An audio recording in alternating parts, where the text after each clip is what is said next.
Mini blog. सो कैसे हैं आप? आई होप आप सब अच्छी होंगी। सो फ्रेंड्स, अभी तैयारी मतलब चल ही रही है शिफ्टिंग करने की, क्योंकि वहाँ पर जो है साथ में ही है जहाँ पर हमें शिफ्ट करना है। तो सफ़ेदी तो ऑलमोस्ट हो ही चुकी है, खाली बाहर का पोर्शन रहता है। तो क्लीनिंग रह रही है, जो कि मम्मी शायद आज या कल करवाएं। क्लीनिंग हो जाने के बाद हम सामान डालना स्टार्ट कर देंगे। तो हम टीवी ख़राब होने का डर रहता है, तो छोटी मोटी चीज़ तो है नहीं, महंगी चीज़ें ख़राब हो जाने का डर होता है। पहले भी हमारा इसी वजह से हुआ था, क्योंकि हमने एक ही कमरे में एसी टीवी दोनों लगा लिया था। तो उसकी हवा ऐसे आती थी, टीवी यूँ था। तो इस वजह से उन्होंने कहा इस सीलन पकड़ लिया है, शायद इसी वजह से हुआ है। तो इसलिए हम रिस्क नहीं ले सकते। तो पापा कह रहे थे, मम्मी कह रही थी अभी डिसाइड कर लो कौन सी चीज़ कहाँ लगेगी। यहाँ पर लगा और जस्ट इसके सामने एसी लगा है। तो इससे क्या होता है गाइज़ कि जो एसी की जो हवा होती है ना, तो वो नमी पकड़ लेती है। सो फ्रेंड्स, ये मेरे चाचा जी और पापा जी के दोस्त हैं जो काम कर जानते हैं, एसी उतार रहे हैं और फिर करेंगे फ्रेंड्स सर्विस। चलिए आज आपको हम दिखाते हैं हमारा छोटा सा महल, नया महल छोटा सा हमारा। तो हमारे लिए तो महल है, छोटा सा है चाहे जैसा भी है। तो ये है गाइस किचन हमारी, जो अभी गंदी हो रखी है, अभी क्लीनिंग होनी है, खाली अभी सफ़ेदी वगैरह हुई है। सो गाइज़, ये किचन है, इसमें सामान कैसे क्या रखना है ये तो जब सामान आएगा जब ही देखा जाएगा, क्योंकि अब एकदम से तो पता ही नहीं लगता कि कैसे क्या होगा। मैं अभी ऊपर जा रही हूँ क्योंकि पापा ऊपर एसी लगा रहे हैं। तो मैंने और भैया ने बता दिया था कि एसी हम ऊपर ही शिफ्ट लगाएंगे, क्योंकि ऊपर ही हम सारे आराम से सो सकते हैं, क्योंकि ऊपर वाला कमरा बड़ा है। और फिर टीवी नीचे ज़रूरी है, क्योंकि नीचे मंदिर है तो भजन वगैरह लगाते हैं तो सही रहता है। तो गाइज़, ये ऊपर वाला कमरा है जिसमें गैलरी भी है। तो हम यहाँ पर एसी लगा रहे हैं ताकि एसी की जो हवा है वो सीधी यूँ आए। तो आउटडोर के सिस्टम देख रहे थे कि कहाँ क्या करना है, क्योंकि तार कम लगे, उसी तार में काम हो जाए। तो मैंने सोचा कि यहाँ लगा दे, लेकिन ये हमारी दीवार नहीं है तो इस पर नहीं लगा सकते हम। तो मैंने कहा पापा खिड़की के ऊपर लगा दो आउटडोर, जिससे कि हम खड़ा कर सकते हैं, तो जो उससे तार भी बच जाएगी। तो यहाँ पर मैंने बोला, सजेशन दिया, तो पापा कह रहे ठीक है।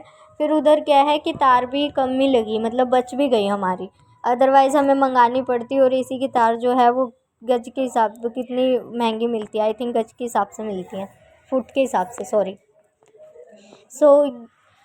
फ्रेंड्स, अभी मैं आपको नीचे दिखाती हूँ कि किस तरीके से नीचे भी रूम है, मतलब इसी टाइप का ही है, ज़्यादा वो नहीं है, छोटा नहीं है, ठीक ठाक है, हमारा सामान आ जाएगा, इतना है, मतलब हमारे सामान के अकॉर्डिंग बेस्ट है।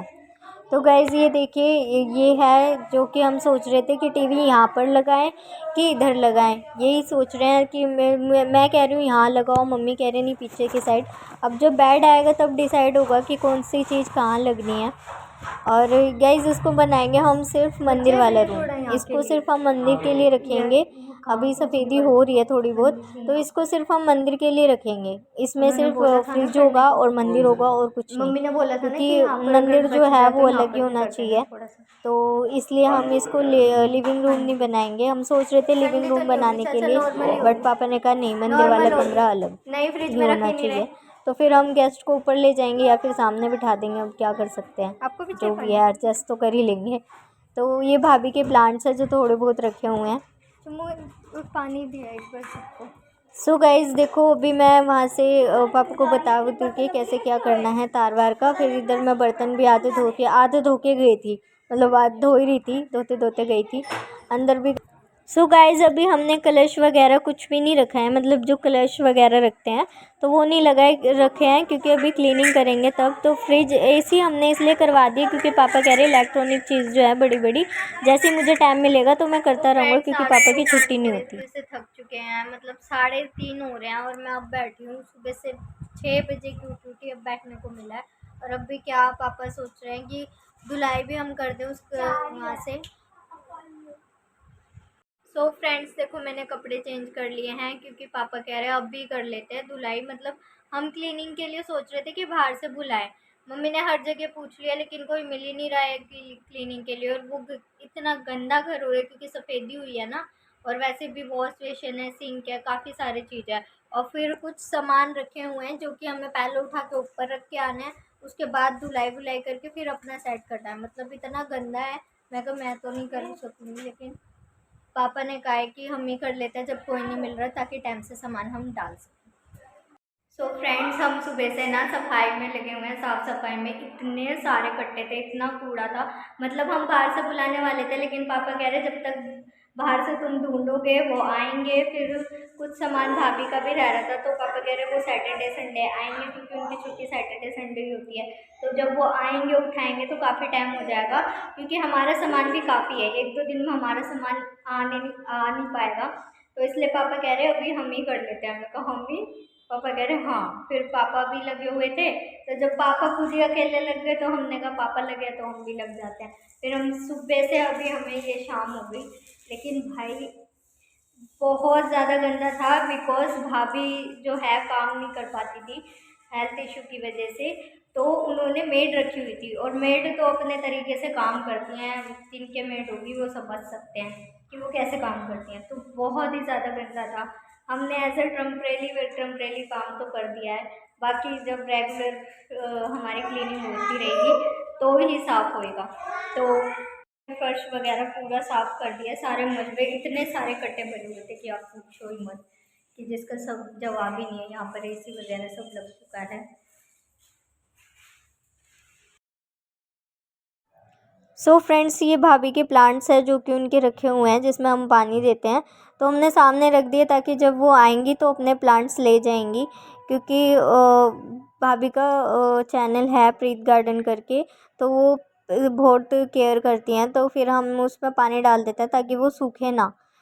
और ये भाभी का सामान रखा हुआ है, जो कि उनका छोटा मोटा सामान है, जो कि वो लेके जाएंगी सैटरडे संडे को। तो हमने उनका एक साइड रख दिया ताकि जब वो आए तो अपना सामान ले जाएं।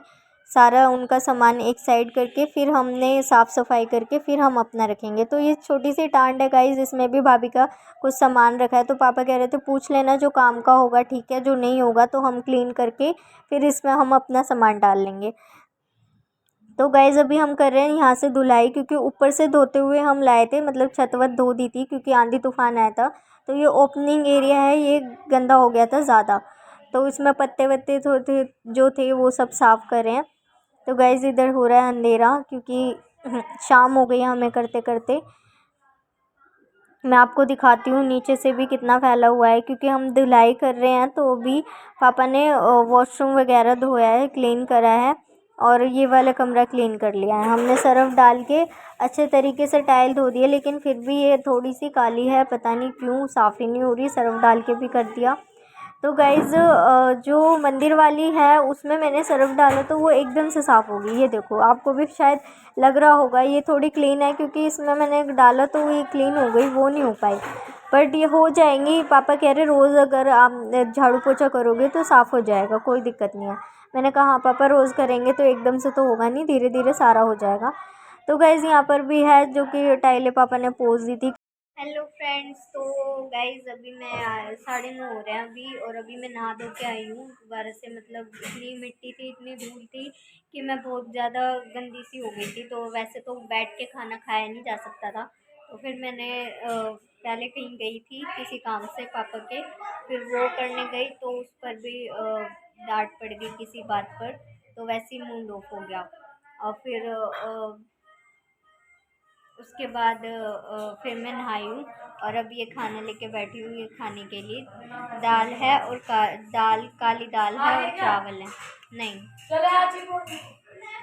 काली दाल है और चावल है। सो गाइज, आज तो बिल्कुल ही थक गई हूँ। मतलब हम जब यहाँ पर आए थे ना, तो यहाँ सिर्फ हमने झाड़ू पोछा करा था, और बस हमने सामान रखना शिफ्ट कर दिया था। लेकिन वहाँ तो बहुत ही ज़्यादा मतलब गंदगी थी, जो कि हमें साफ़ करनी पड़ी। एक तो ऊपर से सफ़ेदी हुई, उसका कूड़ा ज़्यादा था, सफ़ेदी हुई, प्लस वो पहले ही खाली कर चुके थे भाभी, और तो उसके भी डस्ट धूल मिट्टी जो थी वो सीधा घर में हो रही थी।